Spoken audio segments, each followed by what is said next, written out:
Bonjour, c'est Bruno Salomon. Bienvenue dans 100% PSG La Tribune, le podcast de France Bleu Paris consacré à l'actualité du meilleur club français, bien évidemment. Le seul club français qui joue avec des flocages coréens, ces matchs de Ligue 1. Donc, Annyeong. Il paraît que ça se dit comme ça, à toutes et à tous, puisque ça veut dire salut en coréen. On ne sait jamais, peut-être que la tribune peut aller chercher le marché coréen aussi. Peut-être qu'on va attirer du monde sur notre chaîne YouTube. Tiens d'ailleurs, petit message avant de devenir des rockstars du côté du côté de la Corée. Je rappelle à nos amis qui nous suivent désormais sur YouTube, des pouces, un maximum de pouces, de commentaires aussi. Et tiens, même si tu écoutes ça en podcast, tu mets aussi des petites étoiles, des likes et des commentaires pour nous dire si cette émission vous plaît ou non. En tout cas, chers amis coréens, chers amis français, chers amis des États-Unis, de partout dans le monde finalement, bienvenue dans cette tribune 100% PSG. Il est temps de vous présenter le menu. 100% PSG, la tribune. Au sommaire de cette tribune, le troisième match nul consécutif du PSG en Ligue 1. Reims est venu prendre son petit point au Parc des Princes, 2 buts partout. Mais ça t'aime bien, comme derrière personne ne suit le rythme, eh bien le PSG est toujours leader, solide, avec 10 points d'avance sur Brest, son dauphin. On va faire un gros j'aime pas sur ce match face à Reims. On va bien sûr se poser quelques questions dans cette émission. Est-ce que trop de rotation tue la rotation? Oui, on va la poser cette question parce que c'est vrai que Luis Enrique n'arrête pas de faire tourner son effectif. On se demandera si Warren Zaïre-Emery peut être la nouvelle figure de proue du projet du PSG. Est-ce que c'est vraiment lui ou il en faut une autre figure de proue? On en parlera avec les débatteurs. Peut-on croire à un PSG sans grande attente en Ligue des Champions cette saison? C'est pas nous qui le disons, c'est le président qui arrête pas de faire passer des messages. Encore un hier dans un média français. Et enfin, êtes-vous plutôt Châteaudun ou Montigny-le-Bretonneux? Ça, c'est à vous de choisir, bien évidemment. Pour le stade, pour le Parc des Princes, vous avez compris, on va parler du PSG qui veut déménager. On en parle à la fin de ce podcast. Présentation de l'équipe, c'est tout de suite et c'est maintenant. 100% PSG, la tribune. Qui compose l'équipe du jour? Ils sont 3, 2 avec moi en studio et le troisième en ligne à 800 km d'ici. On va le saluer tout de suite, c'est Mathieu Faure, Nice Matin SoFoot. Salut Mathieu. Salut. Salut, bienvenue à toi. Vous l'avez retrouvée, vous allez la retrouver toute la semaine sur France Bleu Paris de 18h à 19h dans 100% PSG Le Mag. C'est Pia Clément qui est avec nous. Salut Pia. Salut tout le monde. Bienvenue ma Pia. Et puis lui, il est plutôt du matin, c'est plutôt le gars du matin. C'est Romain Bédouc, toujours sur France Bleu Paris, homme du Club des 5 aussi sur YouTube. Et on le retrouve tous les matins sur le France Bleu Paris avec son billet 100% PSG. C'est Romain Bédouc. Salut Romain. Salut à tous. Bienvenue les amis. Depuis tout à l'heure, je vous ai fait des trucs qui vont pas du tout, parce que j'ai une espèce de son bizarroïde dans le casque, je vous assure, très particulier. Les amis, on va parler du match du Paris Saint-Germain, bien évidemment, le 2-2 face à Reims, un dimanche à 13h pour le marché asiatique, que l'on salue, bien évidemment. Alors, petit CSC d'Abdelhamid, plus un but de Ramos en première mi-temps, et 2 buts contre le Paris Saint-Germain, toujours en première mi-temps. 2 belles dingueries d'Hakimi et de Ugarte pour amener le but des Champenois. Ce qui nous a donné ce 2-2, mais comme je l'ai dit dans les titres, ça ne bouge pas au classement puisque personne derrière ne s'active. Enfin si, il y en a qui s'activent, mais qui ont pas mal de points de retard. Je mets quand même ma petite pièce sur Lens qui va terminer avec peut-être Monaco, 2e et 3e, et Brest à la 4e place. C'est parfait. Brest 4e, très bien. Pas de Ligue des Champions pour les Bretons. Faut pas non plus déconner trop loin. Pourquoi? Allez. Ça va pas, laisse-les tranquilles, les mais Brestois. non, ça va pas aller en Ligue des Champions. Bah si. Ça peut pas aller en Ligue des Ça Champions. va y aller, Pierre. t'inquiète. Eh ben non, surtout pas. Attends, Surtout ça va y pas. aller. Dans un Avec combat le vent dans le contre dos. Brest Mais non, depuis- surtout pas. pourquoi Mais non, Mais- ils ont pas de stade, ils ont pas l'effectif, ils vont exploser en Eh, plein vol. C'est une Montilivi- équipe qui a un 17e budget de Ligue 1. Gérone, Arrêtez. ils ont pas le stade Montilivi, c'est 12 000 places. Et ben on sera en Ligue des Champions l'année Non, prochaine. mais oui, mais Eh, Bruno, oui, est-ce c'est que- entraîné par Eric Roy. Arrêtez. On n'est pas là pour Attends. parler de Brest. Madame Clément, arrêtez. Maintenant, ça suffit. J'ai mis ma mine à Brest. J'ai le droit. J'ai ce que je veux dans cette émission. correctement. Tiens, d'ailleurs, je voulais te remercier, Romain, d'avoir tenu la tribune correctement la semaine dernière. Vous savez, une tribune tenue par Romain Bédoux, c'est un petit peu comme faire un match contre l'équipe du Japon. À la fin, les supporters nettoient vachement bien la tribune. Tu sais, ils passent derrière, il n'y a pas un papier qui dépasse. Merci, mon petit loup, d'avoir fait ça. Les amis, on attaque avec le j'aime pas, et on va attaquer avec notre Mathieu qui est avec nous. Un j'aime ou un j'aime pas? On commence par quoi? Ton j'aime, allez. Ah, le j'aime, hein, j'étais chaud sur le j'aime pas direct. Bah vas-y, si tu veux le j'aime pas, allez. Ça va t'étonner, hein, c'est Carlos Soler. Hein. Je Je peux plus me le voir. Enfin, franchement, franchement, je comprends toujours pas comment il arrive à gratter des minutes de jeu dans ce club depuis 1 an et demi. Chaque fois qu'il joue, il propose rien. Il propose tellement rien qu'il est jamais décoiffé. Franchement, il sert à rien. Il est inutile. C'est un mystère ambulant. Et là, après Monaco, il a encore joué, débuté. Il a mis du temps à sortir. Enfin, je trouve que c'est vraiment un joueur. Il me fait même pas de peine en fait parce que je le trouve vraiment insipide, nul, inutile. Faut vraiment qu'on arrête avec ce monsieur, quoi. C'est pas possible. C'est le joueur de banc, Mathieu. Il te sert, il fait pas de bruit, il met un peu de pento et il fait du. Il te sert à rien. Il t'apporte rien. Tu mettrais un petit jeune du centre, ça serait pareil en fait. Hein, et au moins tu ferais progresser un jeune. Là, tu sais très bien qu'il va jamais progresser, qu'il n'est pas fait pour le PSG. Après, oui, on l'a un peu mis arrière droit, relayeur sur un côté et tout, mais en fait, il n'y a pas un bon match de lui. L'année dernière, de temps en temps, il mettait des petites stats. Là, il fait rien. Il gagne pas un duel. T'as l'impression que la Ligue 1, n'importe quel mec, c'est trop compliqué pour lui. Ça va trop vite. Les mecs sont trop costauds. Il mange pas assez. Alors peut-être il a une hygiène de vie exceptionnelle, mais qu'est-ce qu'il est nul au foot. En tout cas, sachez-le, hein, je vous rappelle juste un truc. Non, c'est juste pour les notes, parce que j'ai les copains de l'équipe. Donc les copains de l'équipe, ils ont mis 4 et le Parisien, c'est 4,5. Voilà pour Soler, qui effectivement a été quand même. Je donnerai pas le nom d'un copain du Parisien de l'équipe du jour là qui devait peut-être venir. On a discuté, puis il m'a dit je suis désolé, je peux pas venir, et qui m'a dit surtout rhabillez bien Solaire parce que franchement j'en peux plus de lui. Pia, c'est plus possible ce genre de joueur. En fait, le truc c'est que moi je me demande vraiment si c'est pas à lui que s'adresse le héros des putas de Luis Enrique, parce qu'en fait il rate une occasion alors qu'il est en face du but, et à la seconde d'après on voit Enrique qui met un coup de poing dans la tablette vidéo. En criant Hiro des putas. Et honnêtement, alors qu'on a le droit maintenant de dire Hiro des putas tranquillement. Ça me gêne, non mais ça. C'est en espagnol. Alors, je le dis, je salue. On va se faire bannir la chaîne YouTube bêtement. Je vous le dis, je salue tous les gens qui nous écoutent. Je sais qu'on nous écoute en Normandie et on m'a demandé dans cette émission de vraiment mettre en place la boîte à sous. On me l'a demandé, et c'est une amie qui vit en Normandie qui m'a dit Bruno, là ça suffit. Moi, je te dis, mettez la boîte à sous et comme ça vous donnez l'argent à la fin à une association et vous allez pouvoir donner pas mal d'argent. Donc ça te fait déjà 1 euro pour toi. Moi je préfère payer. Moi je préfère payer plutôt que d'arrêter de dire des gros mots. Oui, mais bon, on va se faire quand même bannir de la chaîne YouTube, donc allons-y doucement. Voilà.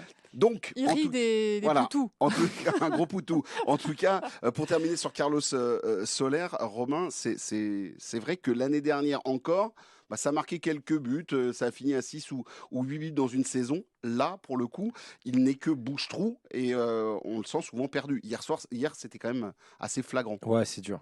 Non, en vrai, c'est dur, mais... Mais il doit bien y avoir un truc. Il doit bien y avoir un truc à l'entraînement. Il doit être bon. C'est le style de joueur polyvalent, pratique. Tu peux le mettre partout. Voilà. Alors, il va jamais être bon à n'importe quel truc, mais au moins il te comble les brèches. C'est du mastic. Et à un niveau supérieur, c'était ce qui était Luis Enrique quand il était joueur. C'est-à-dire que Luis Enrique, quand il était joueur, lui, il a dit, j'ai joué, il n'y a que 2 postes dans ma carrière où j'ai pas joué, c'est défenseur central et gardien de but. Sinon, il a joué tous les postes, au milieu de terrain, devant, il a fini attaquant, et il a fait sa carrière comme ça. Il est devenu capitaine du Barça comme ça, parce qu'il a joué pendant de nombreuses années là-bas.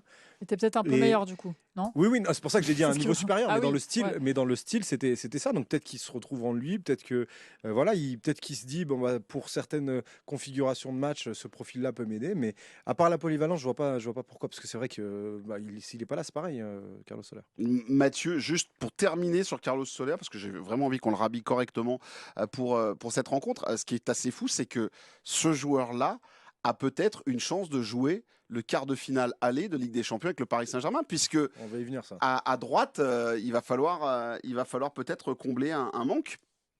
Bah, franchement, tu sais quoi, je préfère partir à la guerre avec Nordi, qui a pas de pied, mais au moins il met de l'impact, il gagne des duels. Franchement, Carlos Soler, tu peux pas, un niveau déjà l'intensité de la Ligue 1, ça va beaucoup trop vite pour lui. Alors l'intensité de la Ligue des Champions, en plus, il suffit que tu prennes franchement, si tu prends City, tu prends le Bayern, même tu prends l'Inter, mais franchement, il va se faire assassiner, le pauvre. C'est déjà suffisamment dur de le voir jouer contre de temps en temps en Ligue 1, alors en Ligue des Champions, j'ai pas envie de voir ça. On aura le temps d'y venir, mais si Nuno Mendes revient bien, comme il mettait un arrière latéral offensif avec Hakimi et un plus défensif avec Lucas, peut-être que tu vas avoir une inversion de côté avec Nuno Mendes à gauche qui sera là et un arrière droit plus défensif. Et donc là, Mukiele peut peut-être aider. On verra cela. Il avait même mis Ugarte, en match de préparation arrière droit. Ah, c'est vrai. Oui, c'est vrai. C'est vrai. Ah oui, c'est vrai que c'est bon de s'en rappeler. Bon, après, Manu Ugarte aussi, son cousin est vachement sympa, mais beaucoup moins bon de ce qu'on a vu en début de saison avec le Paris Saint-Germain. Pia, avec toi, ton j'aime ou un j'aime pas, tu choisis. Après, on fera chacun son tour. Vous avez le droit à un j'aime et un j'aime pas. De toute façon, moi, aujourd'hui. mon j'aime pas, c'est pas un vrai j'aime pas, mais je me doutais que les garçons allaient prendre Solaire et je vais laisser le suspense pour le deuxième. Mais du coup, c'était juste un petit j'aime pas léger pour le petit trou d'air de Barcola qui est quand même moins percutant, moins effarouchant depuis quelques matchs, depuis 5 matchs exactement, parce qu'il a plus marqué depuis 5 matchs, à part le match à Monaco où il avait été bon. Je trouve voilà, il accuse un peu le coup. Et sur le match d'hier, en fait, Warren joue à un poste de milieu quand même quasiment ailier gauche. Hein. Il est vraiment très très offensif et vraiment très à gauche. Et en fait, Barcola, il est un peu sevré de ballon. Et je pense que typiquement, c'est le genre de joueur. Il est tellement jeune, il lui faudrait quand même un peu de stabilité autour de lui. Et j'ai l'impression que là, au bout d'un moment, il sait plus trop où il habite, quoi. Mathieu, est-ce qu'on pourrait dire que Barcola arrive à un premier palier dans sa progression au Paris Saint-Germain? Bon, il a un trou d'air normal. Il a quand même beaucoup joué en 2024. Il a en quelque sorte franchi un cap. Tu vois, il était presque devenu titulaire indiscutable. Là, apparemment, on parle de lui. Il devrait faire son arrivée dans le groupe France. Enfin, c'est quand même des étapes qui franchit. Alors qu'il y a un an, on parlait de Lyon et envisageait de le prêter en Suisse, quoi. Donc, la montée en puissance en un an, elle est quand même assez grande avec un transfert à 50 millions d'euros, etc. C'est juste qu'il faut qu'il encaisse tout ça. Et puis hier, Warren, il a eu un trou d'air aussi à la sortie de sa blessure. De toute façon, moi, je connais pas de joueurs à part vraiment les mutants, qui font des saisons sans trou. Là, il est un peu moins bien.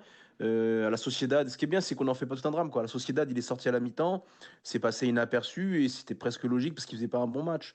Donc voilà, ça fait partie du processus d'apprentissage. Et puis il a un coach qu'il aime beaucoup, qui le fait progresser, qui lui donne du temps de jeu. Lui, il a l'air de vite se remettre en cause. Donc voilà, un bon match, ça peut arriver contre Nice, à Montpellier. Puis voilà, peut-être que l'arrivée en équipe de France va lui faire du bien et qu'il va revenir aussi requinquer pour la suite. Hein, mais je suis pas spécialement inquiet, quoi. Eh ben, on croise les doigts, en tout cas, effectivement, c'est la grosse tendance. Hein, c'est TF1 Téléfoot qui, hier, a sorti cette info que Bradley Barcola pourrait être dans la liste de Didier Deschamps. Elle sera présentée ce jeudi, 14 mars, à 14h. Il y a beaucoup de blessés. Hein. Ouais, il y a Coman et Nkunku. Oui, c'est pour remplacer Coman, normalement, c'est pour ça. Il y a Nkunku aussi qui ne revient pas, Diaby qui est devenu remplaçant avec Aston Villa, donc il y a des places. Ce serait une belle aventure, en tout cas, pour lui, pour Bradley Barcola, et on lui souhaite, bien évidemment. Il y en a un qui va commencer à râler, c'est Thierry Henry avec les Espoirs, qui se fait dépoiler par l'ami Didier Deschamps. Après Warren Zaïre-Emery, ce serait donc peut-être Bradley Barcola. Ton j'aime pas, tiens, avec mon Romain Bédouc.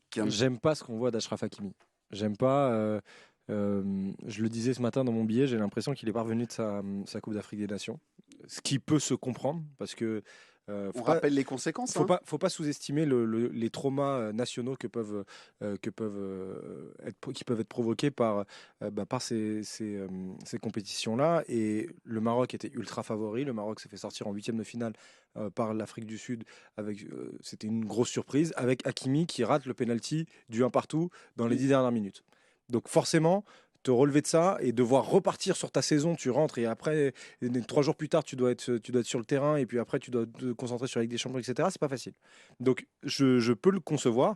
Maintenant le problème c'est que le PSG a besoin d'Achraf Hakimi. C'est le seul poste. On parlait tout à l'heure, on faisait les vannes sur Solaire, Ugarte, etc. Mukiele, c'est le seul poste qui n'est vraiment pas doublé. en tout cas dans ce que veut mettre en place Luis Enrique. Donc il faut vraiment essayer de tout faire en sorte pour qu'il se remette la tête à l'endroit et qu'il arrive à passer ce traumatisme-là qui se ressent maintenant sur le terrain, parce que sur le terrain il est pas bon, il fait des erreurs, la perte de balle qu'il fait hier, c'est terrible. Sur Diakité, juste pour ceux qui n'ont peut-être pas vu le match, mais on rappelle juste une chose, il est à 5 mètres du but, Navas lui dit vas-y, prends le ballon et dégage-moi ça, et lui on verra sur Navas après, hein. Voilà, et lui repique à l'intérieur. Ouais. Il repique à l'intérieur à 4-5 mètres du but et il se fait piquer le ballon et ça fait une action de but et ça fait but. Bah ouais, mais il y a beaucoup de suffisance, je trouve, dans son geste. Il y a énormément de suffisance. Et puis même dans ses réactions, il râle beaucoup. Il a essayé un peu par la suite de masquer ça et sur la suite de la rencontre, il est un peu mieux, mais c'est vraiment pour essayer de trouver. Il est quand même carrément mieux. Oui, il s'est quand même vraiment repris après. Ouais, mais bon, il a eu besoin d'un but. En fait, c'est pas le même en se reprenant de cette manière-là, c'est pas le Hakimi qu'on attend, quoi. C'est pas, il est très très loin de ses standards et on a besoin d'avoir un Hakimi dans ses standards. D'ailleurs, je le souligne parce que c'est pas la première dinguerie qu'il nous fait, parce que l'autre dinguerie à la Real Sociedad d'aller prendre un carton jaune complètement pourri à un coin de corner et qu'il le prive. C'est vrai que là, on sent qu'il est plus complètement connecté à ce que lui demandait Luis Enrique, alors que c'était le joueur majeur de la première partie de saison, Pierre. Ouais, moi, ce qui m'inquiète un peu, c'est que je trouve qu'il a l'air moins connecté aussi au groupe, en fait. J'ai l'impression qu'il est là.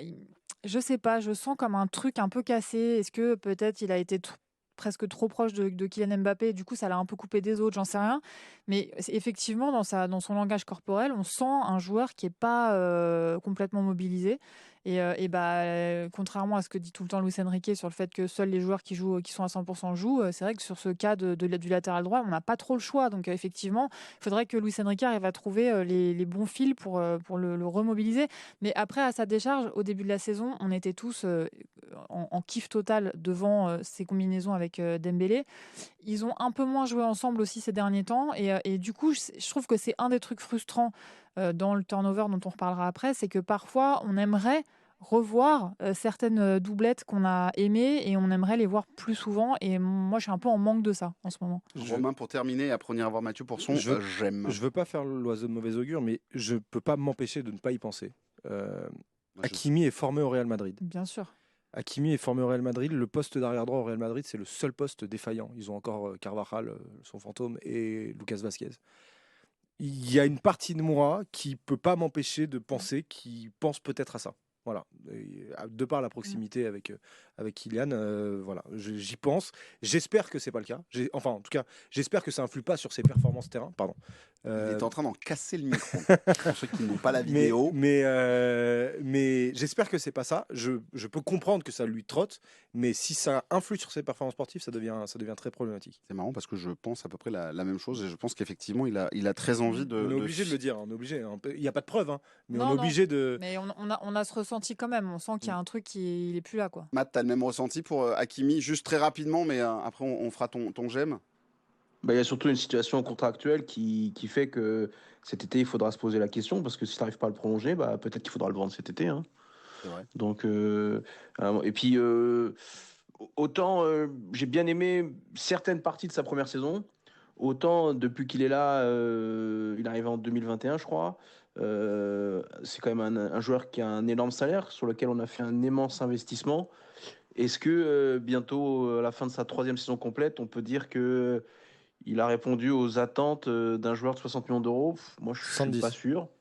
Voilà, tu vois. Et est-ce que tu ne peux pas trouver un joueur beaucoup moins cher qui réponde à ce que veut le coach? Je pense que oui. Donc, un départ cet été, pour moi, ce ne serait pas une immense perte au fond, quoi. Contrat jusqu'en 2026 pour Achraf Hakimi, jusqu'en juin 2026, juste pour être précis. Donc une vente chère, c'est cet été. Oui, c'est cet été. Mais moi, tu sais, pour histoire de faire passer la pilule à...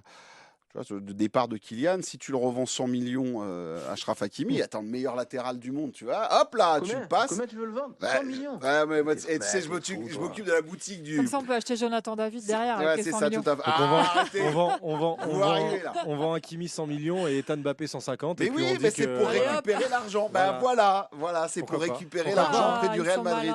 Moi, c'est comme ça que je vois le truc. Même 120 millions pour Achraf Hakimi. Mathieu, avec toi, ton j'aime. Eh ben, j'aime bien le coach, moi, hein, franchement. C'est vrai? Ouais. J'aime bien déjà sa manière qu'il a d'envoyer chier les gens de notre profession. Parce que ça fait un mois, on a franchement toutes les conférences de presse, toutes les interviews d'après-match, dans match, elles tournent toutes autour de Kylian Mbappé. Au bout d'un moment, franchement, c'est fatigant. Même nous, en tant que suiveurs, franchement, c'est bon, il part, on a compris. Il a été clair au possible. C'est les matchs de Ligue 1, en gros, vu qu'on a 10 points d'avance, et ben on va essayer de faire sans lui parce qu'on prépare l'avenir. Et les matchs de Ligue des Champions, bah oui, il est pas bête, le coach, c'est ton meilleur joueur, comme à Sociedad, et ben il va jouer. Et à chaque fois, on en fait un sketch de tout. On lui pose toujours les mêmes questions et tout. Et lui, ça doit le gonfler. Déjà, il n'est pas très friand de la presse. Et puis là, je trouve qu'il commence un peu à s'amuser de cette bêtise. Hein. Quand tu vois que Tchouaméni, le pauvre, il a fait 3 minutes après Real Leipzig sur Mbappé avec une forme de second degré qui est assez notable, alors que d'autres auraient pu franchement envie d'en plafonner le journaliste. Enfin, on devient vraiment bête avec ce truc Mbappé. Et lui, je trouve qu'il garde une ligne de conduite qui est la même, donc ça c'est fort. Et il commence à se détacher. Et puis j'aime bien la manière qu'il a de gérer le groupe, même si ça fait beaucoup de turnover. Mais au final, tu arrives là à un quart de finale de Coupe de France, tu viens de passer un huitième de finale de C1, tu n'as quasiment pas de blessés, tu n'as pas de joueurs qui sont en méforme physique. À la Sociedad, on était bien. Donc je trouve qu'il y a une gestion du groupe, de l'équipe. J'ai l'impression qu'il n'y a aucun joueur qui a lâché.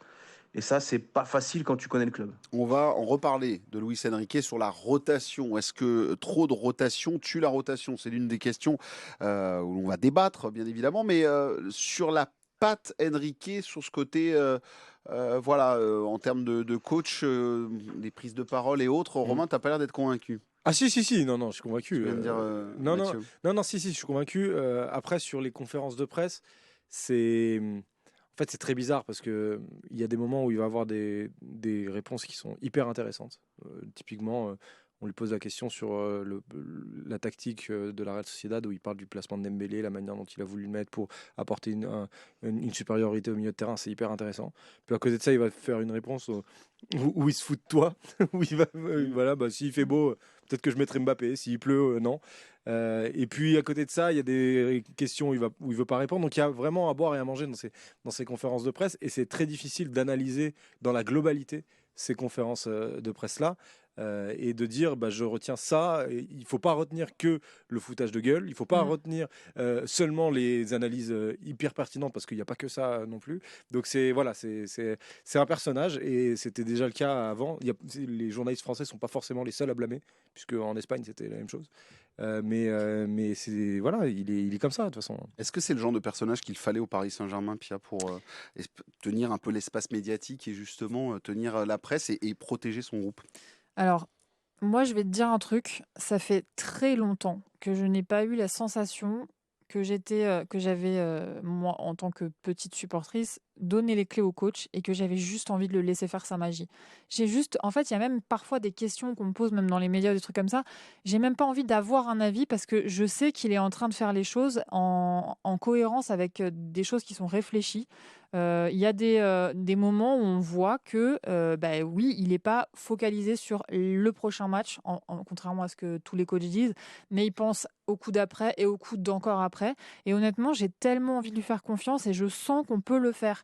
Et ma seule inquiétude depuis le début de la saison, c'est que je me disais, vu comment il s'en manche avec la presse à chaque conférence de presse, je me disais, j'ai peur que ça amène des situations trop tendues et que du coup, il éclate en vol. Et en fait, justement, par rapport à ce que vous disiez, je trouve qu'il sait un petit peu, il est plus dans l'humour et moins dans l'énervement qu'il y a quelques semaines. Et je trouve qu'il a pris un petit virage, alors qui n'est pas plus sympa avec la presse, on va dire, mais qui apporte un peu moins de tension. Et au final, il désamorce mieux. Lui-même, il a l'air moins stressé, enfin moins sur la défensive. Et donc, au final, même ça, le fait que les gros titres, ce soit s'il fait beau, il joue, s'il fait pas beau, il joue pas. Enfin, peu importe, on s'en fout. Ceux qui sont intéressés par le fond, ils iront lire la conf en entier et ils trouveront effectivement certaines réponses vachement intéressantes. Luis Enrique, dans quelques instants, on en parle dans 100% PSG, la tribune, le podcast que vous suivez aussi sur YouTube en vidéo pour certains.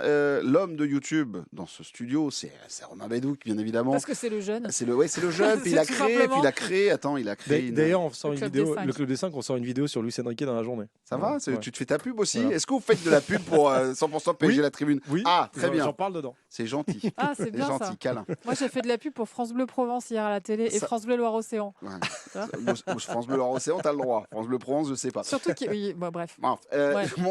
fais-nous ton Mon j'aime, j'aime, s'il te plaît. Mon j'aime, alors, je vais essayer de ne pas empiéter sur le débat sur la rotation, mais j'aime que le match d'hier nous ait montré que le focus de la semaine, c'était la Coupe de France. Voilà. Je trouve que on a un peu banalisé les trophées nationaux sur les différentes années, la Ligue 1 tous les ans, mais là, mine de rien, la Coupe de France cette année, ça fait 3 ans qu'on l'a pas gagnée, enfin 2 ans, deux éditions, on était sortis en huitième de finale.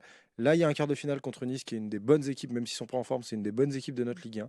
Il y aura une demi-finale potentielle contre Rennes au Parc aussi, où Rennes est une des bonnes équipes de 2024 en Ligue 1.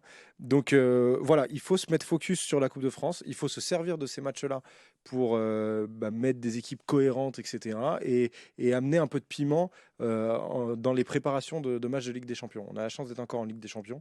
On a ces matchs-là pour essayer de nous driver. Donc je suis hyper content que Luis Enrique ait fait ce focus-là, puisque les compositions de départ, on voit que théoriquement, les grosses stars vont être titulaires mercredi alors qu'elles ne l'étaient pas dimanche. C'est vrai que ça fait du bien quand même de voir cette équipe du Paris Saint-Germain. On n'a pas besoin pour l'instant de poser nos RTT au mois d'avril puisqu'on a des trucs à faire. Il y a la Ligue des Champions, il va peut-être se passer des choses avec la Coupe de France, bien évidemment. Je rappelle juste que la finale de la Coupe de France se jouera du côté de Lille pour les garçons et que les filles du Paris Saint-Germain se sont qualifiées hier contre vents et marées du côté de Combien il y a eu Bondoufle. alors finalement? Alors, il y a eu 3-3 et séance de tir au but derrière, match de 5-3. dingue.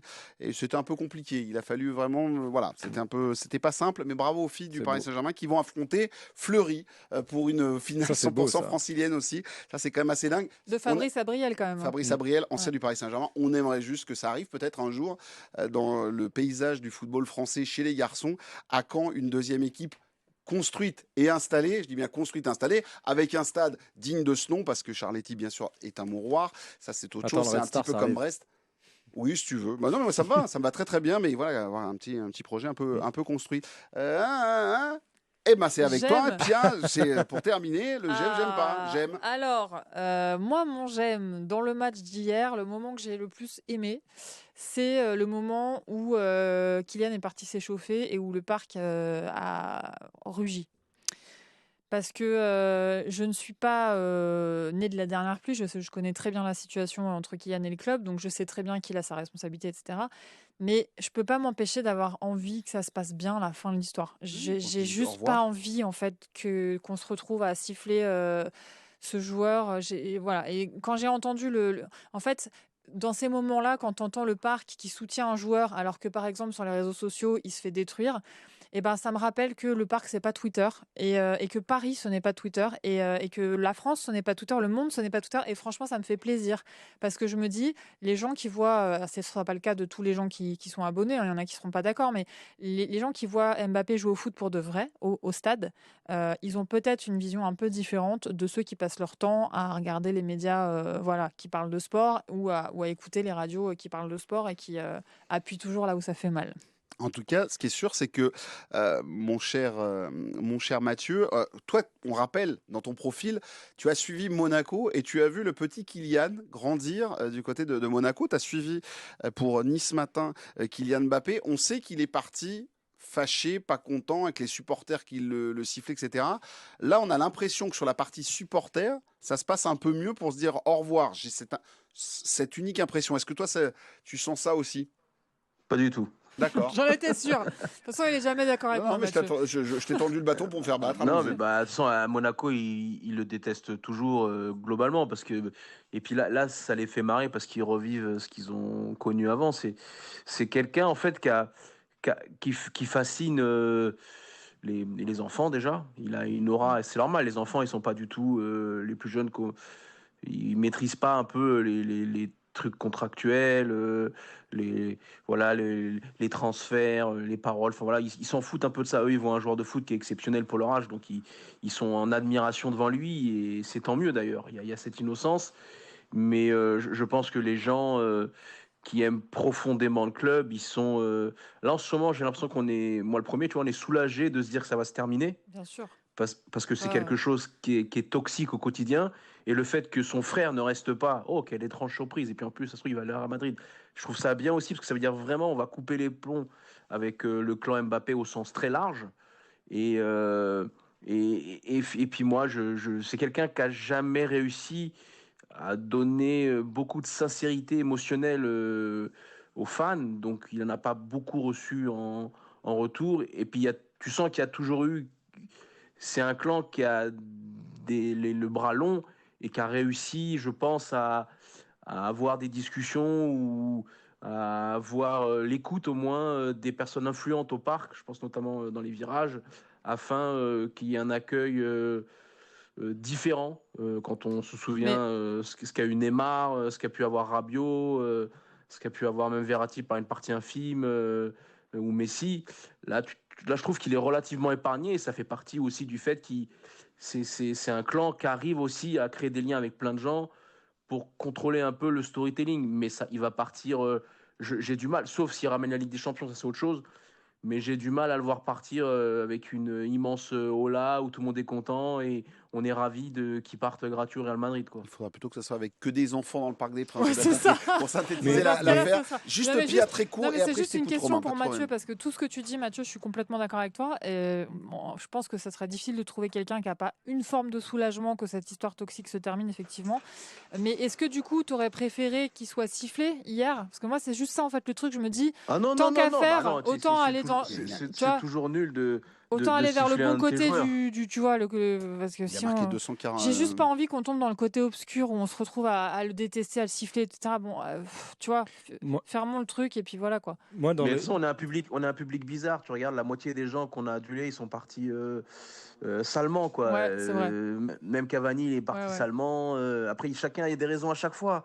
Mais je veux dire, il n'y a pas beaucoup de joueurs qu'on a su fêter dignement au départ. Il doit en avoir 5, quoi. D'avoir Rai, Pauletta, peut-être Ibra, Di Di Maria. Maria. C'est même Silva. Bon, après, il y avait le Covid, c'était différent, mais ça s'est pas très bien terminé non plus. Donc, on est un public comme ça aussi. C'est pas comme les Anglo-Saxons ou comme aux États-Unis. Tu vois, quand les mecs reviennent, ils ont des vidéos et tout.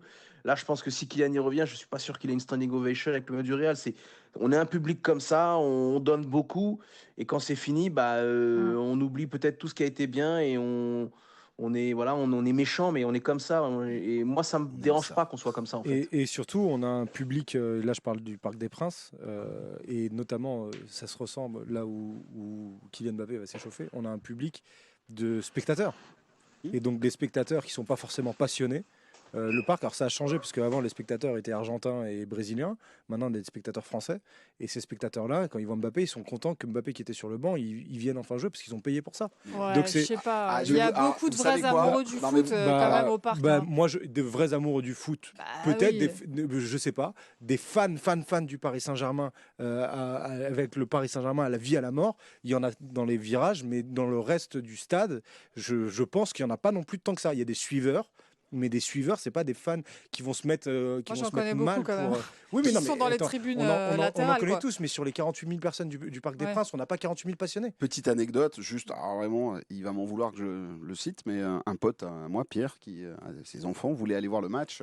Voilà, on a essayé de regarder comment, à part la ticket de place match, etc. Et on n'a pas réussi à trouver ce qu'il lui fallait, parce qu'il a une grande famille. Et il m'a envoyé un message en disant... Pardon, gros mot, j'allais dire punaise. Heureusement que j'ai pas payé 400 ou 500 balles pour mes 3 gamins, femme, enfant, voilà, toute la famille, pour pas voir Mbappé jouer. Voilà, mais ça, c'est- c'est très représentatif, mine de rien. Bah, c'est juste représentatif pour- de personnes qui seraient venues pour le spectacle de voir Mbappé, quoi. Et donc, c'est pas forcément des supporters du PSG. Ah, c'est pas si, des ils abonnés vont du être- coup.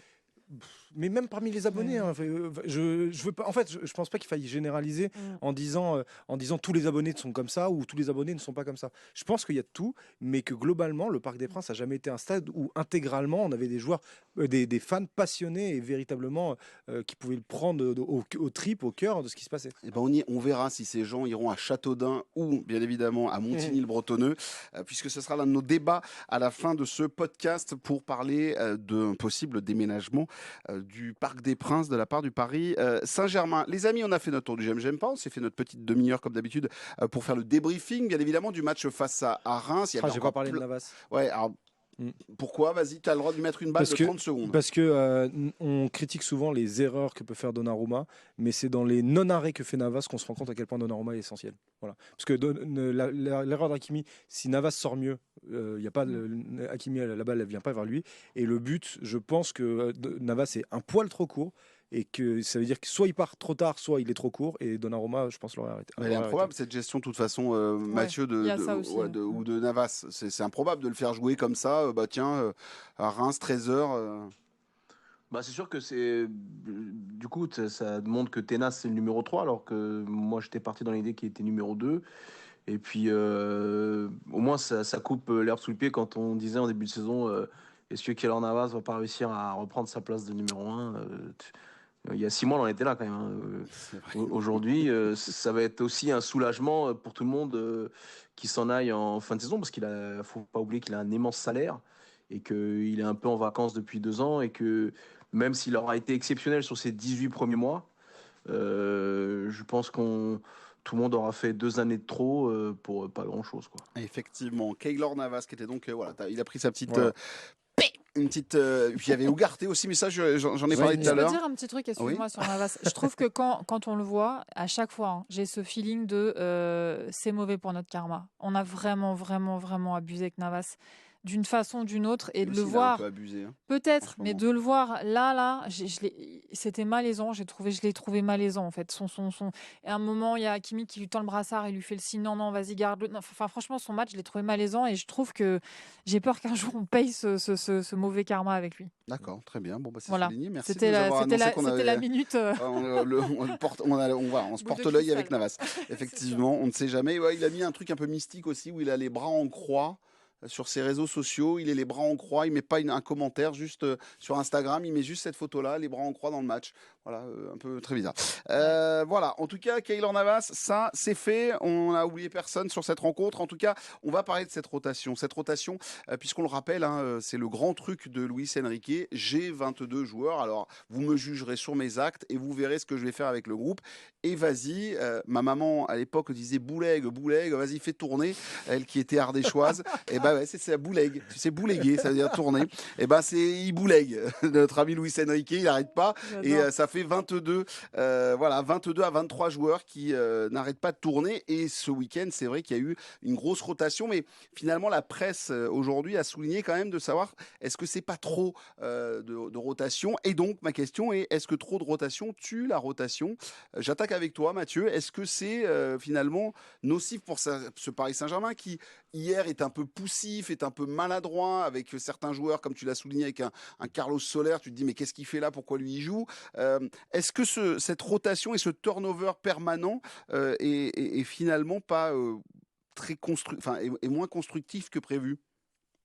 Je sais pas, on est le 11 mars, on est en quart de finale de Ligue des Champions, quart de finale de Coupe de France, et on a 10 points d'avance en championnat. Non, mais c'est un hasard. Et on n'a pas de blessés majeurs, et à la Sociedad, j'ai pas eu l'impression qu'on tirait la langue.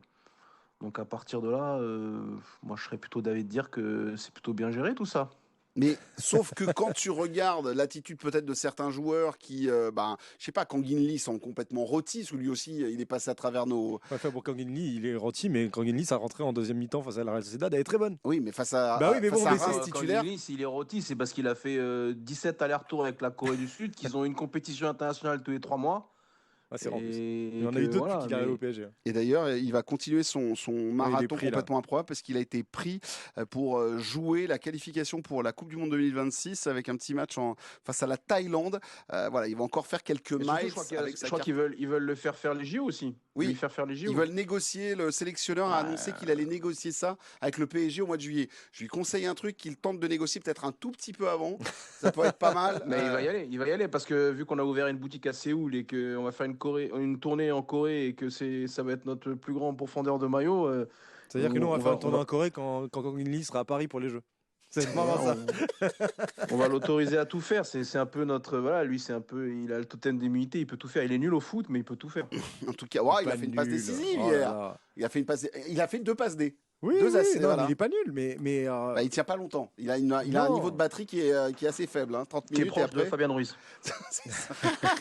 Et bon, bam, pim, poum, tout le monde est en train de ramasser. Ça y est, Mathieu est réveillé. C'est ça. Non, mais franchement, le turnover, franchement, on a 10 points d'avance. C'est pas de notre faute si les autres ils avancent pas. Hein. Je veux dire, l'important c'est d'être champion. Les derniers étaient champions avec 1 point. Donc là, tu as 10 points d'avance, tu vas pas cramer des joueurs. Alors que là, c'est quand même un match, un dimanche à 13h qui est calé entre un 8e finale de retour de Ligue des Champions et un quart de finale de Coupe de France. Après, oui, ça fait 3 matchs nuls de suite. C'est 3 matchs nuls complètement différents en plus. Hier, tu aurais pu gagner en seconde mi-temps. Moi, je vois rien d'inquiétant en fait. Enfin, je veux dire, tant que les autres ils avancent pas derrière, et bah, tu as ton matelas, tu continues. Hein. Romain, non, sur mais ce- bien sûr, c'est une gestion de grand club et c'est une gestion qui est similaire à ce que faisait Luis Enrique avant.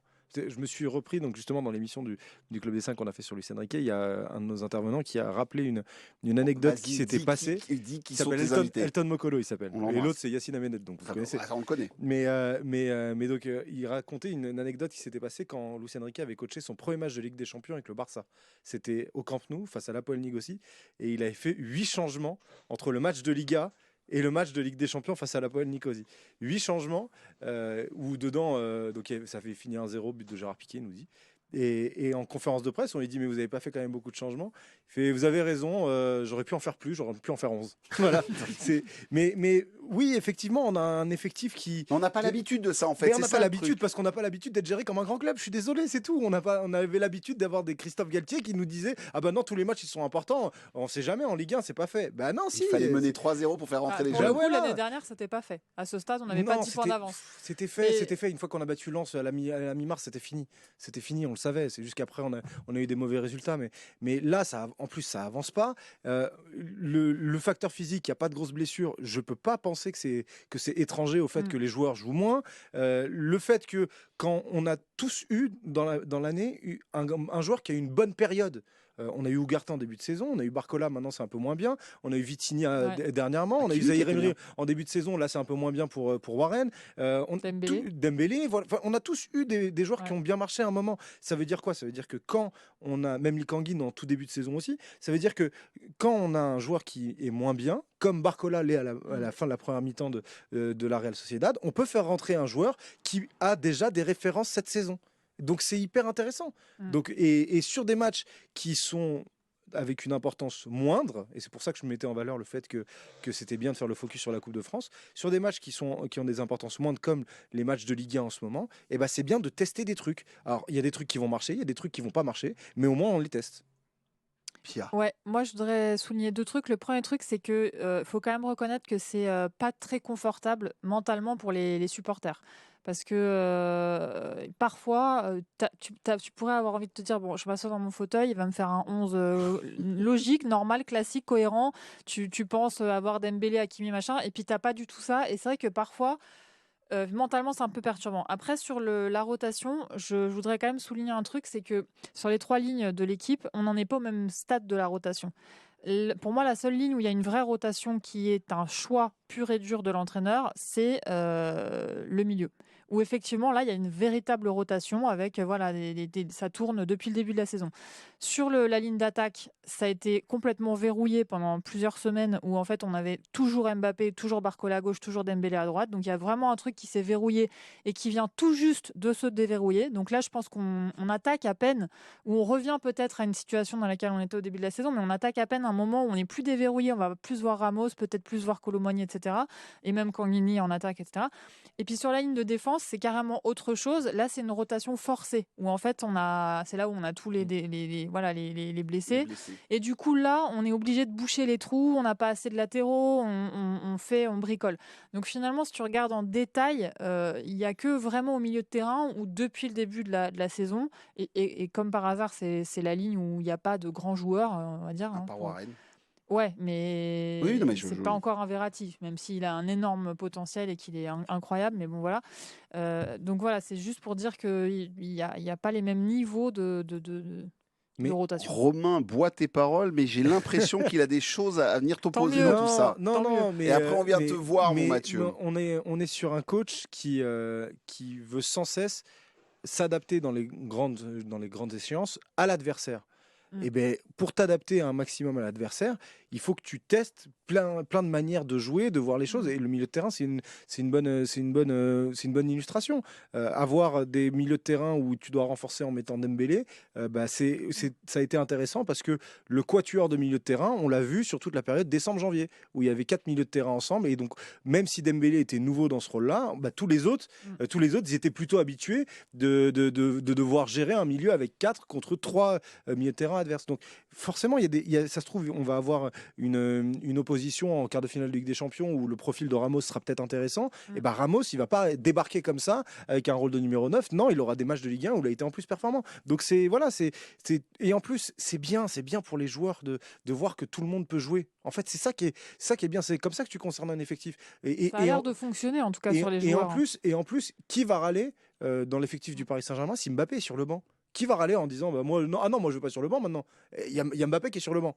Donc tu as plein de choses qui sont hyper intéressantes dans cette rotation. Est-ce que ça profite à certains joueurs, Mathieu? Et est-ce que cette rotation finalement sur une saison et sur cette saison, avec tous ces tests qui sont faits, est-ce que ça profite à certains joueurs ou finalement ça fait pas baisser le niveau de certains joueurs? Bah non, aujourd'hui, tu as perdu qui? Tu as perdu personne. Comme l'a dit Romain, tous les joueurs sont plus ou moins aptes. Et à chaque fois que tu as un joueur qui est moins bien, tu as un autre joueur qui prend le relais parce que c'est le principe des montagnes russes, c'est que chaque joueur a une période. Au final, moi, je trouve que ça ressemble à une équipe au final. On est moins porté par une individualité. Et du coup, quand tu as un joueur, même si Mbappé, il est extrêmement important, puisque c'est quasiment le seul qui met des buts, mais même quand il n'est pas là, l'équipe, elle n'est pas si famélique que ça, et tu as fait des très bons matchs, Marseille, Lille, sans lui. Donc au final, je trouve ça bien, parce que ça met une forme de cohérence, et ça montre à tout le monde, et malheureusement aussi à Carlos Soler, que tous les joueurs, ils ont un rôle à jouer cette saison. Et au final, dès que tu as des blessures, tu n'as perdu personne. Voilà, Skriniar, il est parti. Tu as quand même perdu ton défenseur central titulaire, même s'il est bidon. Et au final, ça passe comme une lettre à la poste, parce que Beraldo, il arrive, il peut jouer. Danilo, il reprend son rôle. Là, tu n'as pas Marquinhos non plus, qui est quand même ton capitaine, même s'il ne fait pas une bonne saison. C'est pas grave, personne panique, parce que tu sais que tout le monde est capable de jouer un rôle. Mais on sent bien aussi que nous, ce qu'on ressent, c'est différent. C'est-à-dire que si le PSG, on va toucher du bois, mais si le PSG perd Mbappé sur blessure, par exemple, ça sera une vraie perte, c'est normal, tu perds Kylian Mbappé. Mais si je dois me mettre dans la situation par rapport au Bayern l'an dernier, quand Mbappé se blesse, on est dans un truc où on se disait mais non mais comment on va faire, c'est impossible. Quand il y avait Neymar qui se blessait, mais comment on va faire, c'est pas possible. Là, on n'est plus dans cette situation-là. Ça sera handicapant, c'est certain, parce que tu perds un très grand joueur dans ton équipe, mais tu peux trouver autrement des solutions. Et c'est d'ailleurs intéressant, pour revenir à l'aspect de rotation, le fait qu'il ait sorti Mbappé contre Rennes alors que tu étais mené 1-0, que tu devais aller chercher un résultat, je trouve ça intéressant. C'est-à-dire que tu as une équipe qui devait aller chercher un résultat et qui a dû trouver les moyens sans sa superstar, sans le fait de dire on donne la balle à Mbappé et vas-y, fais-nous la diff pour nous sauver. En gros, il est en train avec cette rotation-là et de nous apprendre à la rotation finalement, il est en train de nous préparer à tous les scénarios possibles. Luis Enrique, en tant que quand tu disais, en fait, c'est vraiment la raison pour laquelle, au bout de 3 nuls consécutifs en Ligue 1, personne n'a peur de rien. En fait, personne ne se dit ah non, on est dans une mauvaise passe, alors que sur une autre saison, tu fais 3 nuls d'affilée, c'est la catastrophe. Là, c'est pas du tout le cas, parce qu'on comprend bien que Luis Enrique, son objectif contre le Stade de Reims, évidemment, c'est toujours un peu de gagner quand même, mais c'était pas son objectif premier, c'était de préparer effectivement le match de Coupe de France et surtout la suite. Donc ça, c'est voilà. Sur ce que tu viens de dire, Romain, qui est très juste sur le fait qu'on serait beaucoup moins en panique si Kylian se blessait. Je pense qu'il y a quand même 2 joueurs pour lesquels, dans cet effectif, s'ils se blessent, on est quand même moins fort. C'est Hakimi et Donnarumma. Non, mais pour le coup, de très loin. Moins fort, c'est certain. Moins fort, c'est certain. Mais tu vois, où on se dirait, ah ouais, non, là, quand même, on est pas bien. Le quart de finale, on va le jouer sans Hakimi. Oui, non, mais moins fort, c'est sûr. Et c'est logique. Forcément, il y a un moment, quand tu perds des joueurs de grande qualité, tu perds en qualité automatiquement. Mais là, tu peux trouver des solutions autres. Oui. Voilà. Tu vois, je te parlais de la pour le coup, solution. il y a un plus grand écart entre les solutions, je trouve. Oui, mais je te parlais de la solution tout à l'heure quand on parlait d'Hakimi. Ça se trouve, la solution avec Nuno Mendes qui va prendre le rôle d'Hakimi de l'autre côté à gauche pour Mukele, on a ça parce qu'on a une identité de jeu, parce qu'on a un truc, on voit l'idée du truc, quoi. On voit le bout et on voit comment ça peut être interchangé sur l'effectif. En tout cas, n'hésitez pas à mettre vos réactions sur la page YouTube en étant d'accord avec nous ou pas d'accord, justement, et en donnant vos arguments. Et je vous le rappelle, c'était la question, est-ce que trop de rotation tue la rotation? Vous avez vu un panel de réponses de la part de nos débatteurs. Il va être temps pour nous de faire une première et la seule pause dans ce podcast. Et ensuite, on va parler de Warren Zaïre-Emery. On va parler de la Ligue des Champions parce qu'on a en ce moment Nasser Al-Khelaifi qui nous fait passer des messages à l'oreille pour nous dire non, pas de grande attente, très tranquille. La Ligue des Champions cette saison, on l'aborde à la cool. Et de l'autre côté, on va aussi parler du Parc des Princes parce que la candidature de Châteaudun, 130 km de Paris, ça nous titille l'oreille. À tout de suite. Vivez une saison 100% PSG sur France Bleu Paris. Après un match nul frustrant face à Reims en championnat, on espère que le Paris Saint-Germain va montrer un visage plus offensif, plus réaliste et plus percutant en Coupe de France en quart de finale avec la réception de Nice pour une qualif pour les demi. PSG Nice, c'est à vivre ce mercredi dès 21h sur France Bleu Paris. France Bleu Paris, 100% supporter du PSG. 100% PSG, la tribune. Pia Clément, Romain Bédouc et Mathieu Faure sont avec nous pour débattre de l'actualité du Paris Saint-Germain et échanger sur l'actualité du Paris Saint-Germain. Vous nous écoutez en podcast, bien évidemment, sur le francebleu.fr, sur la plateforme de téléchargement de Radio France, et bien sûr sur YouTube désormais. Et merci de votre grande fidélité. Peu à peu, les chiffres grimpent grâce à vous. Les amis, on va se poser 3 questions. La première, elle va tourner autour d'un garçon qui, c'était à peine hier pour moi, qui est désormais majeur. Il a 18 ans depuis vendredi, depuis le 8 mars. Warren Zaïre-Emery peut s'engager avec le Paris Saint-Germain sur une période de 5 ans.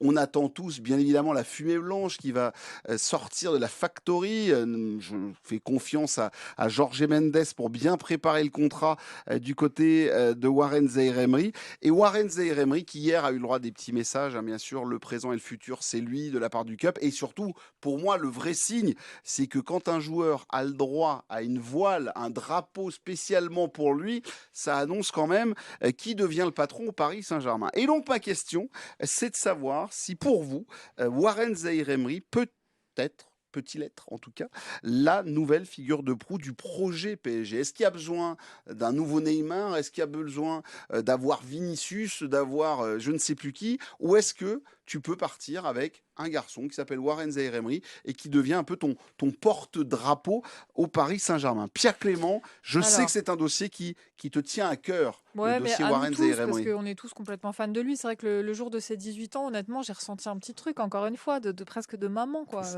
Avec ce petit, je sais pas, on a envie de l'aimer, quoi. Mais moi, je pense qu'il faut vraiment dissocier 2 choses. Il faut dissocier le lien au club de Warren, de nous, et du coup notre lien à Warren, et ce dont on a besoin sur le plan sportif. Pour moi, Warren, là, à ce stade, il n'est pas du tout la personne qui peut être la star de l'équipe, dans le sens, c'est pas logique, lui, évidemment, à son âge. Alors, pour le coup, ça peut vraiment le devenir, mais pas tout de suite, quoi. Donc, il faudrait surtout pas lui mettre sur les épaules le côté patron sportif de l'équipe.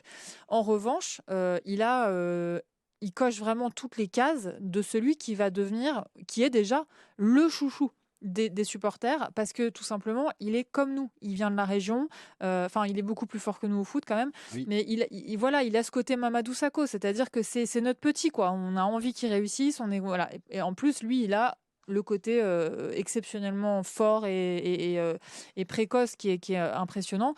Mais donc, il y a pour moi, 2 univers. Il a un magnifique avenir au PSG, et non, il ne sera pas le maître à jouer de l'équipe la saison prochaine. Mathieu, toi, le président du fan club du Krakito de Montreuil, bien évidemment, Warren Zaïre-Emery, quand tu entends Pia, pour toi, ça peut pas être compatible d'avoir les deux, d'être la star terrain, en tout cas le patron sur le terrain et la figure de proue aussi pour mettre ce côté très francilien en avant? Ah, faut surtout pas. Parce qu'on va le cramer. Tu sais, quand tu parles tout le temps d'un truc, au bout d'un moment, tu vas en avoir marre. Il faut pas créer une overdose auprès de lui. Faut le laisser tranquille. Déjà, je trouve qu'on le surexpose beaucoup. Il y a aussi une sorte de. Je pense qu'aussi c'est lié au départ de Kylian et on veut montrer, c'est pas très grave si Kylian s'en va. Regarde, on a déjà le successeur, il est de chez nous, etc., etc. Et alors que c'est du flanc, quoi. C'est un milieu de terrain de 18 ans. En plus, qui a pas un jeu ultra sexy. Voilà, c'est un travailleur. Voilà, c'est pas un joueur que je trouve qui doit. C'est pas lui qui doit porter le projet. Et je suis même pas sûr qu'on ait besoin d'un joueur pour porter le projet. Ce qui est important, c'est d'avoir peut-être plutôt une équipe, un coach, une idée. On n'est pas obligé d'avoir un mec qui incarne à tout prix, quoi. Cette idée toujours d'incarner les choses. Je sais pas pourquoi, c'est des trucs de communicants, ça. Donc là, qu'on lui foute la paix, qu'il continue son chemin. Moi, ça m'embêterait que ça soit lui la tête de gondole de l'année prochaine, quoi. C'est quand même un taulier du Paris Saint-Germain désormais, ce qui est assez fou quand même parce qu'il n'a que 18 ans. 18 ans et 3 jours. C'est un taulier faute de mieux au milieu de terrain. C'est Oui. parce qu'il n'y a pas de grand milieu de terrain au Paris Saint-Germain Oui, quand oui, même, à côté de lui. Oui et non, parce que Romain. je trouve que son profil fait que même avec un taulier, il a sa place. Ah, mais il bien a sa sûr, place. mais on peut que lui ça va souhaiter venir- d'avoir un taulier à côté de lui, quoi. Mais ça va d'ailleurs venir après sur ce que disait, et ce que je trouve très intéressant dans ce que dit Matt, c'est que je trouve que son profil de joueur, alors il n'est pas fini, il a 18 ans, mais son profil de joueur ne correspond pas à celle d'une tête de gondole. Voilà, c'est un joueur hyper intéressant. Je pense que sur un milieu de terrain de classe mondiale, c'est pas le numéro 1. C'est un joueur de complément qui est essentiel, vraiment essentiel, hein, mais qui ne va pas prendre toute la lumière. Donc lui donner toute la lumière en plus à cet âge-là, il ne faut pas faire les erreurs de... je prends l'exemple du Barça parce que c'est un super exemple. Quand Messi s'en va, il donne le numéro 10 direct à Ansu Fati.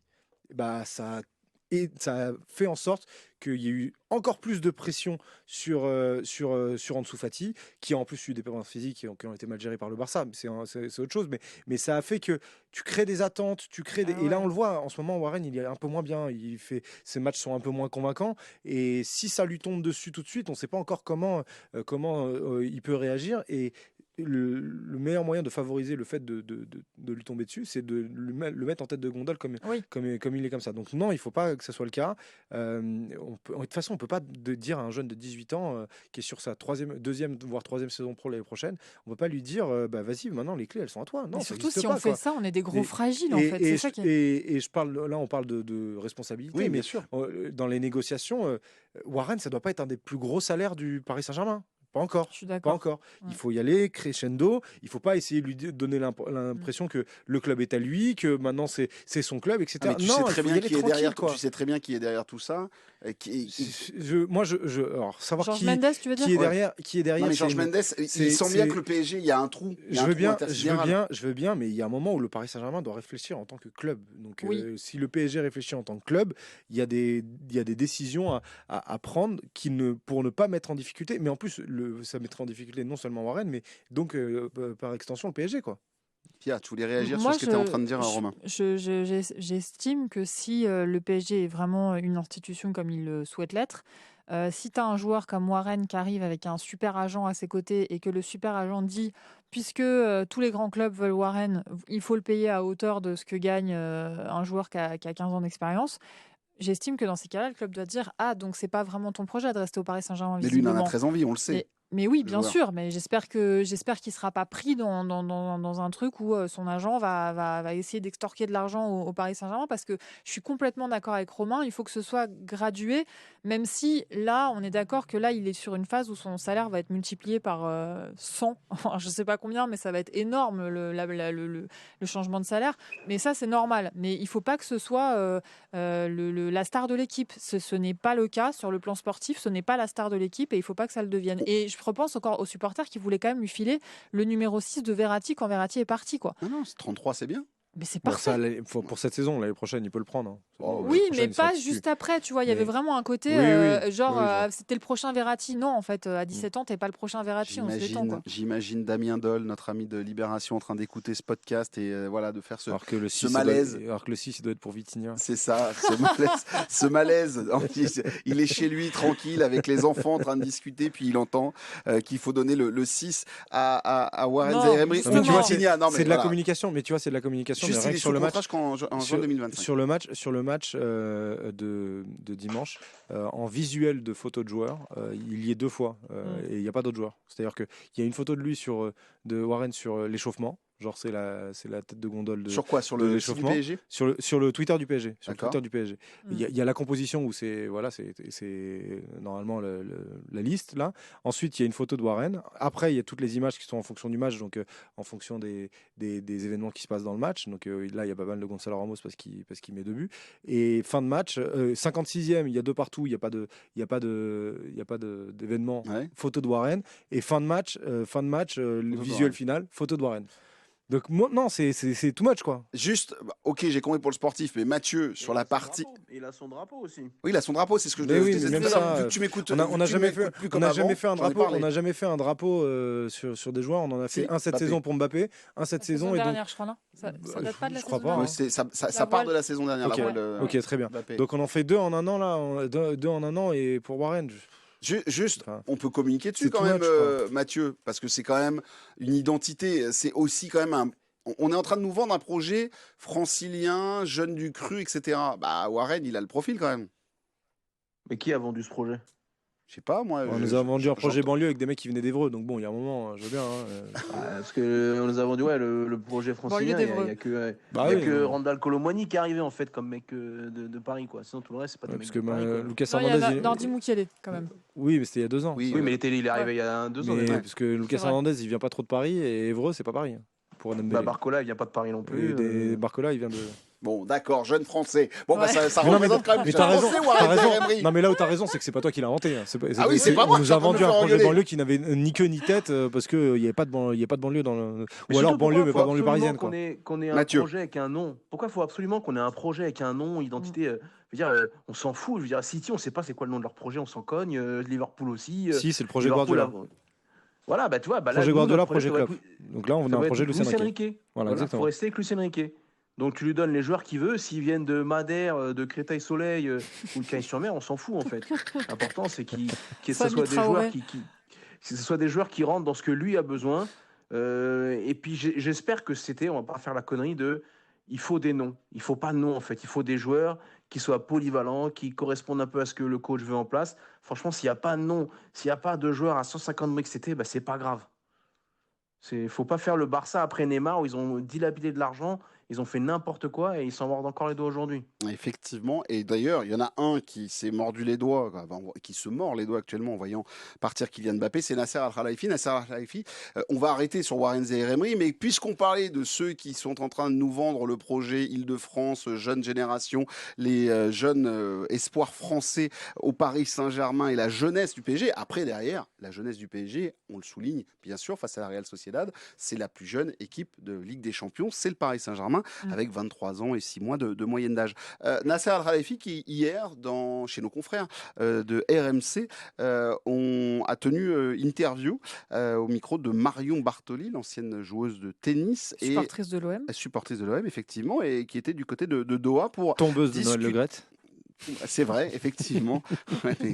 T'as vu à l'heure aussi elle l'appelle, c'était facile comme piège. Le président du PSG, Nasser Al-Khelaifi, a donc évoqué les ambitions du Paris Saint-Germain, tout ça, et il l'a ressorti, comme nous l'avions aussi révélé sur France Bleu Paris, cette grande phrase. Le Paris Saint-Germain ne doit pas avoir de grandes attentes cette saison, cette année en Champions League. Est-ce que on peut croire ce genre de discours de la part du PSG sur ce côté? Non, mais maintenant, nous, la Ligue des Champions, franchement, ça nous intéresse plus grand-chose. Mathieu, je me retourne vers toi. Est-ce que toi, tu entends ce discours-là, ou est-ce que finalement, c'est une bonne chose que le président se calme un peu sur cette Ligue des Champions et dise, bon, allez, c'est pas grave, si on se fait éliminer en quart, c'est pas grave, le projet continue? En tout cas, moi, ça fait bien longtemps que je mets de la distance entre les propos du président et ma réflexion personnelle. Parce que souvent, j'essaie de pas trop m'intéresser à ce qu'il dit, parce que si tu reprends souvent les interviews à intervalles réguliers, il y a de quoi rigoler et tomber de ta chaise. Donc au final, il dit ce qu'il a envie de dire. Après, on est en quart de finale de Ligue des Champions, ça n'a été plus arrivé depuis 2021. On est en quart de finale de Ligue des Champions avec le public, ça nous était plus arrivé depuis 2016. On a gagné un match à l'extérieur en Ligue des Champions, c'est bien aussi. Donc, tu vois, au final, là, ça va dépendre. C'est sûr que si tu prends le vainqueur de PSV Borussia Dortmund, bah, tu vas arriver à la demi-finale. Mais comme on a tous regardé d'un œil plus ou moins concentré ou pas City-Liverpool hier, et si tu prends City en quart, bah, c'est pas la même chose. Donc au final, oui, il y a encore des épouvantails en quart, mais il y a des équipes qui sont tout à fait abordables. Je veux dire, si tu prends le vainqueur de Barcelone-Naples aussi, c'est plutôt pas mal. Donc... Maintenant, ça dépend de plein de choses, mais si tu sors en quart de finale des champions contre Manchester City, bah, tu auras réussi ta saison. Effectivement. Est-ce que vous l'entendez, vous, le discours du président Pia, ce qu'il vient de nous dire en disant, alors est-ce que c'est Enrique qui lui a dit, bon, maintenant, vous vous calmez avec la Ligue des Champions et c'est moi qui gère, c'est moi le patron, mais moi, je trouve ça dommage qu'il n'ait pas dit ça en 2011, en 2012, en 2013, en 2014, en 2017, etc. Parce que c'était... Merci de ne pas avoir fait toute la liste, Ouais. parce que ça pouvait être J'ai ça senti faisait dans 12 tes ans. yeux. Je suis dit, elle est partie, Non. ça va être long. Franchement, je me suis dit, au au niveau de la diction, je vais pas y arriver. Donc voilà. Donc bon, j'ai envie de dire mieux vaut tard que jamais, mais moi personnellement, je n'avais pas attendu cette phrase du président pour penser la même chose. Et j'ai passé tout le début de saison à dire dans mon émission qu'on était aussi, nous, on faisait partie des responsables, nous, les supporters, à se dire en chaque début de saison, cette fois, c'est la bonne. C'est pas nous, Pierre, Cette qui, fois, en c'est la bonne. 2011, en débarquant au Paris Saint-Germain, vient de Mais te je sais, dire... mais nous, on s'est laissé embarquer, Bruno. Parce qu'à On l'époque, s'est on laissé savait embarquer. pas. À l'époque, on savait Voilà. pas qu'il ne fallait absolument pas écouter Nasser Al-Khelaifi. Voilà. Non, voilà. Mais Parce que on va le je connais dire. pas le foot, C'est-à-dire quoi. que vous entendez le vent, vous voyez dans quel sens il va. Et bah souvent, il y a une phrase de Nasser Al-Khelaifi. Non, Voilà, après, c'est tout. quand même, je trouve que pour une fois, ce qu'il dit est relativement en corrélation avec ce qu'on voit dans les faits. Non, ce qu'il dit, c'est en corrélation avec ce qu'on voudrait penser. Et c'est toujours comme ça. Non. Quand on reproche les attitudes, et ben le bling-bling, c'est fini. Voilà, on a une phrase de Nasser Al-Khelaifi qui va ça. Quand on dit qu'on n'a pas assez de stars, ah bah Warren Zaïre-Emery, ça va devenir la tête de gondole. Et quand on a voilà une équipe qui avance avec un coach qui dit bah il faut dédramatiser les rendez-vous de Ligue des Champions, ah bah la Ligue des Champions c'est plus trop voilà, il faut pas écouter ce que dit Nasser Al-Khelaifi. D'ailleurs on va encore rappeler que Nasser Al-Khelaifi sort du bois. Non mais il sort du bois encore une fois quand il y a un succès. Voilà, c'est vrai. C'est le pro il était là en zone mixte après la Real Sociedad. Alors que on l'a pas entendu de l'année, là il y a un succès, il vient mourir le torse. C'est bon, de toute façon, ça n'a pas d'importance, ça se trouve dans 3 mois il va dire son contraire. Donc parlons. Mais non mais je suis pas totalement d'accord. Pour le coup, je trouve que là parce que après Mathieu, je vais te demander en juge de paix entre les deux, je te le dis. Ouais, bon on sait déjà qui va gagner. Vas-y quand même, annonce tes arguments, on ne sait jamais. Non, je trouve que pour une fois, il y a plus de cohérence dans le projet. Et je trouve que les recrutements. Là-dessus, oui, tu recrutes un grand prof, j'allais dire. Tu recrutes un grand coach dans la perspective de cette fois réussir à rester avec lui pendant plusieurs saisons, ce qui est vraiment le problème pour moi numéro 1 du PSG, c'est le fait qu'on ne soit pas capable de garder un grand coach. Là, tu le recrutes en te disant, en donnant le sentiment que tu veux te projeter parce que tu recrutes des joueurs jeunes, tu vas chercher des joueurs jeunes dans d'autres championnats et franchement, il y a vraiment peu de déchets dans les recrutements, à part Cherendour et 2-3 autres, mais sinon, quand tu vois ce que fait Beraldo, ce que font Vitinha ou Ugarte, ça dépend des joueurs et tout, c'est vraiment pas mal quand même. Donc je me dis, pour une fois, oui, moi personnellement, je me reconnais plus dans l'équipe. Alors certes, il y en a qui viennent d'Évreux et je ne viens pas d'Évreux, mais je me reconnais plus dans l'équipe cette année que dans les équipes d'avant. Donc pour moi, il y a une petite corrélation quand même entre le discours et les faits. J'arrive, Matt. Juste mais là Romain qui fait un signe court. Mais parce que là encore, Nasser Al-Khelaifi est très fort pour dire ce qui correspond à la tendance du moment. En gros, ça fait 6 mois que c'est comme ça, donc il vient valider. L'été dernier, il te dit ah bah Luis Enrique, il vient pour que le football il soit spectaculaire parce que ça faisait 1 an qu'on se faisait chier. Donc en fait, il te dit toujours des trucs qui sont dans la tendance. Et si la tendance elle change dans 2 mois, et dans 2 mois, il aura un discours qui sera différent. Donc ça veut dire que quand il parle. Donc pour toi, c'est pas lui qui imprime la tendance du tout. Ah non, mais pas du tout. non, pas du tout. Il s'adapte à la tendance. Ah bah non. Mathieu. Enfin, en tout cas, en termes de communication, je parle. En termes de communication. À toi de trancher, Mathieu. Je te laisse le plaisir. Il y en a une qui pense que c'est fini pour elle. Bah déjà, on attend toujours qu'il nous explique pourquoi il a puni Kylian Mbappé 15 jours cet été et puis qu'aujourd'hui c'est capitaine et qu'il va partir pour 0 € et que tout il va a bien. gagné 90 millions dans l'histoire. Ouais. Bah, il a rien gagné, c'est juste qu'il ne les a pas sortis, quoi. Donc, c'est sûr que moi, quand je sors pas de l'argent, je dis pas à ma femme, tiens, j'ai gagné 2000 €. Moi, c'est ce que ma copine me dit quand elle fait les soldes. Elle me dit, j'ai gagné. Regarde, là, j'ai gagné tant. Donc, après, moi, j'y crois pas au projet Luis Enrique 6-8 ans. Par contre, je pense que c'est le coach parfait pour faire cette transition, c'est-à-dire que c'est un coach qui est arrivé en gros dans l'effectif, il avait quasiment Messi, Neymar, Sergio Ramos, Mbappé, tout ce qui représentait Verratti, tout ce qui représentait l'ancienne ère, et que quand il va partir, je le vois faire encore au moins une saison. Et ben, tu n'auras plus personne en gros de la remontada puisque Marquinhos devrait être le prochain à être liquidé, et que c'est le coach parfait pour remettre un peu l'équipe sur les rails, avec un projet collectif, avec une envie de jouer, avec une émergence de jeunes joueurs, de jeunes talents, et il aura régénéré l'équipe, le projet, tout ce qu'il y a autour. Voilà, ça c'est bien. Mais moi je suis comme Romain, par contre je pense que le président il pisse dans le sens du vent, comme ça il se saille jamais la baguette. Hein. Ça c'est l'expression. Franchement, j'aime trop cette conclusion. Mais ça va s'arrêter là-dessus. Il y a un autre débat qui arrive, mais voilà, là c'est si.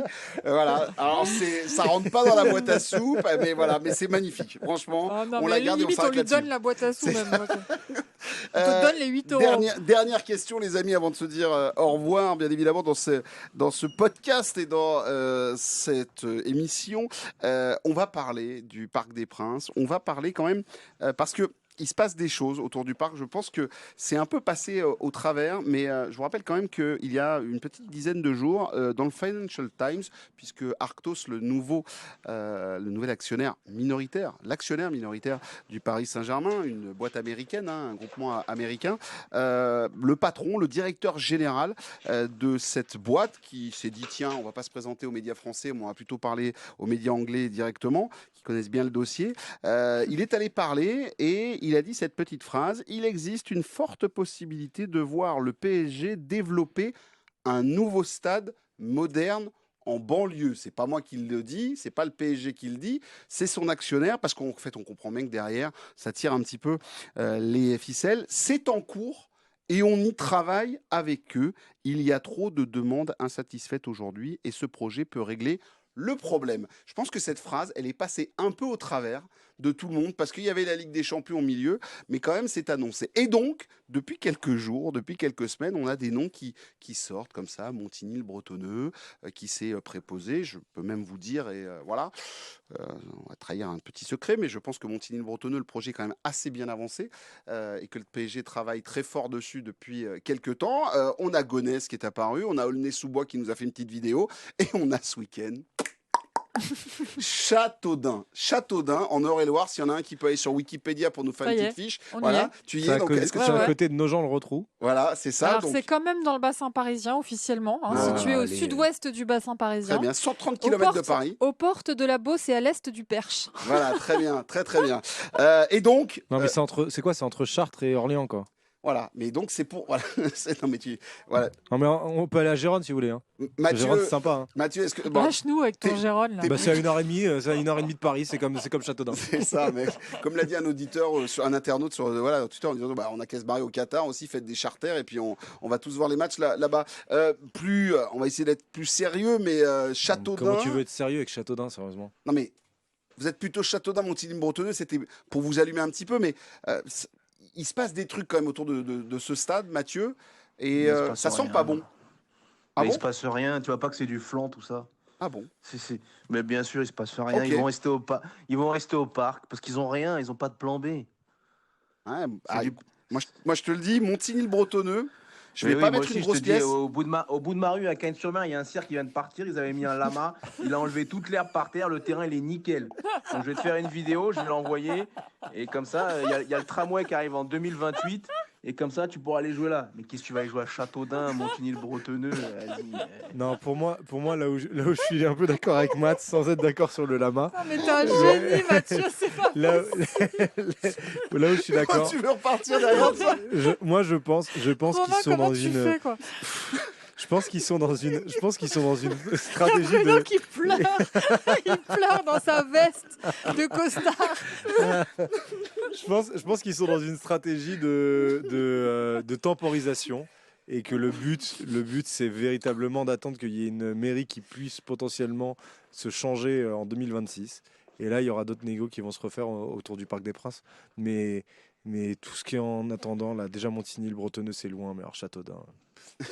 Alors Châteaudun, il propose carrément, juste pour info, il propose. Gratos. Ouais, c'est gratos. On donne. Il donne 40 millions de terrains. Voilà, vas-y. d'accord. C'est cadeau, c'est la maison qui offre. Non, juste vous rappeler que, ça, on par sait contre, rien, le PSG aussi a un œil sur l'hippodrome de Saint-Cloud. Oui, Oui, Pierre. mais ça, par contre, pour moi, ça peut être. Alors après, je ne sais pas si l'hippodrome de Saint-Cloud est complètement, appartient complètement à France Gallo ou si la mairie de Paris Il y a a la pas, mairie qui est dedans. son mot à dire aussi, parce que s'ils ont leur mot à dire pour le Parc des Princes, je pense qu'ils auraient aussi leur mot à dire pour l'hippodrome de Saint-Cloud. Mais en termes de faisabilité autre que le Parc des Princes, l'hippodrome de Saint-Cloud, pour moi, c'est la seule chose qui pourrait être plausible. Voilà.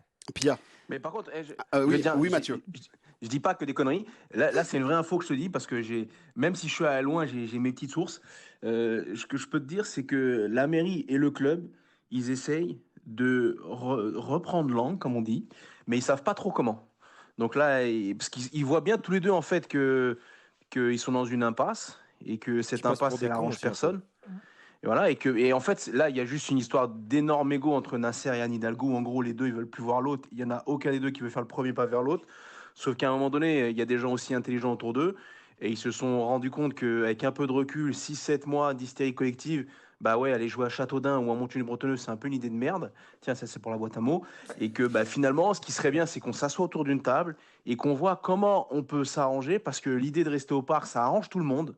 Il faut juste qu'on trouve comment. On va le souhaiter, bien évidemment. Je ne vais pas terminer là-dessus parce que je vais Attends. entendre Pierre. Oui, Non, t'inquiète, Non, parce que c'est pas détends-toi, pour Pierre. Non. On va t'entendre. C'est pas pour m'entendre moi. C'est une histoire de lama. Pas du tout. C'est une histoire d'homme. Non, j'ai envie qu'on entende Jean-Claude Blanc en fait, parce que Jean-Claude Blanc, c'est vraiment exactement la personne qui manque justement pour que le club et la ville de Paris puissent reprendre langue, parce que c'était lui qui avait géré tout ce dossier avant son départ à Ineos. Et il a parlé la semaine dernière dans la Tribune. Ouais. Le journal lui demande: le PSG est-il obligé de partir du parc pour se développer? Ce qui est quand même la petite musique que le club veut qu'on gobe, que le PSG est obligé de partir du parc, ce qui est faux. Le PSG a un choix, soit partir, soit rester. Et donc, Jean-Claude Blanc a répondu dans un premier temps: c'est un dossier sensible que je connais très bien, donc je préfère ne pas répondre. Et ensuite, il a ajouté: l'expérience du public commence au moment où il télécharge son billet sur son téléphone. Elle se poursuit à l'arrivée dans l'enceinte et se termine au retour chez soi. Donc, il faut être sûr que ça ne devienne pas une aventure d'y aller. Et puis, enfin, il a terminé en disant: la règle que je fixe toujours à mes équipes est celle-ci. On ne cherche pas comment remplir le stade pour un Juve Milan, mais pour la venue de Lecce un mercredi soir par 0 degré. Si le fan qui a acheté son billet ou un abonnement hésite parce qu'il a 30 minutes de transport, on risque le no-show et un siège vide, même payé, c'est un échec. Donc, autant dire que Jean-Claude Blanc, Châteaudun, c'est pas son délire. Ouais, et je pense qu'Aulnay-sous-Bois, c'est pareil. Et Montigny-le-Bretonneux, c'est pareil. On est bien d'accord. Mais de toute façon, lui avait toujours en tête, c'était pas l'hippodrome de Saint-Cloud, il en avait un autre. Auteuil. Non, pas Auteuil non plus. Non, il en avait Longchamp. un. Non plus. Longchamp et Saint-Cloud, c'est pareil. Ça va revenir. Non, Maison Lafitte. Non, c'était pas Maison Lafitte. C'était pas Maison Lafitte, je sais pas. Ah, peut-être Maison Lafitte.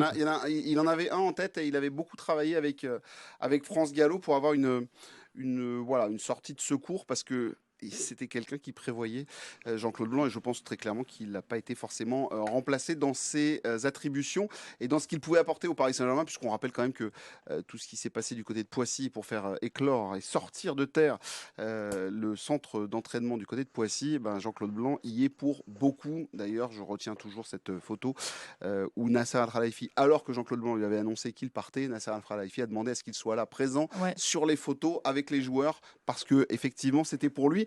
Et c'est bien dommage qu'il ne soit pas là pour siffler un peu la fin de la récréation. On a bien compris qu'on n'avait pas envie d'aller à Châteaudun. On aime beaucoup Châteaudun, ça doit être très sympa. Non, mais ça va, on ne sait même pas où c'est. Petit week-end. Non, mais un petit week-end. Mais en fait, juste pour raconter ce qui s'est passé en studio, comme on savait qu'il y aurait un sujet sur Châteaudun ou Montigny-Bretonneux, moi je suis allée sur Internet, sur Google, j'ai tapé Châteaudun. J'ai fait entrée et là j'ai vu Eure-et-Loir, donc j'ai dit non, du coup l'autre Châteaudun.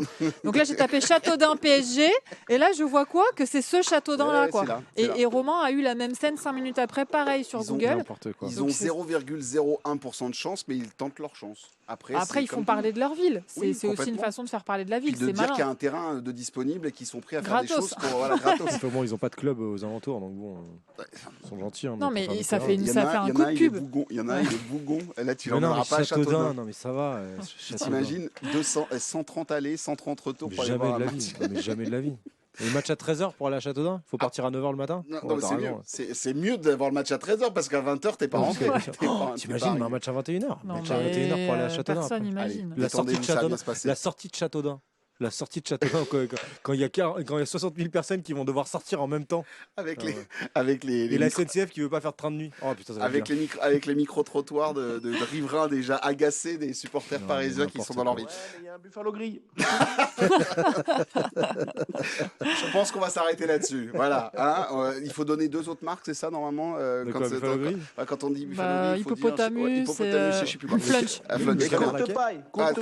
bien, parfait. Ça fait une belle dédicace en plus c'était Sébastien Bazin, non, à l'époque Colonie Capitale, qui avait des parts dans Courtepaille. Bon allez les amis, on arrête là-dessus, je sais plus, ça part en banane.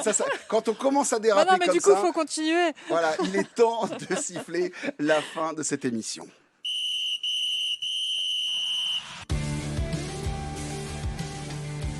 Je vais vous expliquer pourquoi cette petite musique d'un groupe qui s'appelle Frix Academy.